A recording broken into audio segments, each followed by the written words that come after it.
اعوذ باللہ من الشیطان الرجیم، بسم اللہ الرحمن الرحیم۔ سورہ آل عمران قرآن ترجمہ اور تفسیر کی سیریز میں الحمدللہ سورہ آل عمران شروع ہوتی ہے۔ سورہ آل عمران ایک مدنی سورہ ہے۔ یہ سورہ مدینہ میں نازل ہوئی۔ اس سورہ کا کچھ حصہ قرآن کے تیسرے پارے میں ہے اور باقی پورا حصہ قرآن کے چوتھے پارے میں ہے۔ سورہ آل عمران میں 200 آیتیں ہیں۔ اس میں 20 رکوع ہے، 3480 کلمات ہیں اور 14520 حروف ہیں۔ اس سورہ کو سورہ آل عمران کیوں کہتے ہیں؟ اس سورہ کو سورہ آل عمران اس لیے کہتے ہیں کیونکہ آل کا مطلب ہوتا ہے اولاد۔ اس سورہ میں عمران کے خاندان اور عمران کی اولادوں کا ذکر ہے، اسی لیے اس کو سورہ آل عمران کہتے ہیں۔ اس سورہ میں آل عمران کے خاندان یا آل عمران کی اولادوں میں زکریا علیہ السلام، یحییٰ علیہ السلام، مریم علیہ السلام اور عیسیٰ علیہ السلام کا ذکر ہے۔ اللہ آل عمران سے خطاب کرتا ہے اور یہ خطاب آیت نمبر 33 سے آیت نمبر 64 تک لگاتار جاری رہتا ہے۔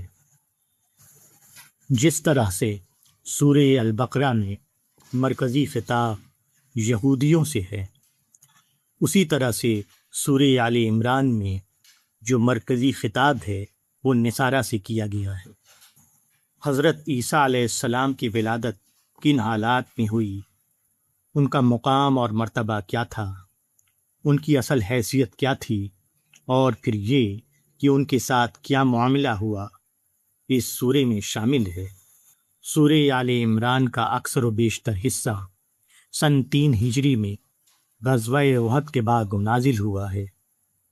اس سورہ میں نجران کے عیسائیوں سے متعلق واقعہ جو کہ 31 آیات پر مشتمل ہے، سن 9 ہجری میں نازل ہوا۔ نجران عرب کے جنوب میں یمن کے جانب ایک بستی تھی اور وہاں عیسائی آباد تھے۔ وہاں کے عیسائیوں کے سردار اور پادری کوئی 70 آدمیوں کا ایک وفد لے کر رسول اللہ صلی اللہ علیہ وسلم کی خدمت میں حاضر ہوتے ہیں۔ وہ اس بات کو سمجھنے کے لیے اور اس بات کو سمجھانے کے لیے کہ آپ صلی اللہ علیہ وسلم کس بات کی دعوت دے رہے ہیں۔ نجران کے یہ عیسائی مدینہ میں داخل ہوئے اور وہاں کئی دنوں تک رہے۔ انہوں نے بات پوری طرح سمجھ بھی لی اور خاموش بھی ہو گئے، لیکن پھر بھی بات نہیں مانی تو حضور صلی اللہ علیہ وسلم نے انہیں مزید بات کی دعوت دی، لیکن وہ اس چیلنج کو قبول کیے بغیر وہاں سے چلے گئے۔ انہوں نے رسول اللہ صلی اللہ علیہ وسلم کی دعوت کی شدت سے تردید بھی نہیں کی اور اسے قبول بھی نہیں کیا۔ اس سورہ میں توحید کا، اللہ کی وحدانیت کا اور اللہ کی علامتوں کو پہچاننے کا بکثرت ذکر ہے۔ اس کے علاوہ اللہ کے نیک بندوں کو احکامات بھی بتائے گئے ہیں، جس میں سود کے حرام ہونے کا بھی ذکر ہے۔ سورہ آل عمران میں اللہ نے ہمیں کچھ قرآنی دعائیں بھی سکھائی ہیں جو کہ ہماری دنیا اور آخرت کو بہتر بنانے کے لیے کافی ہیں۔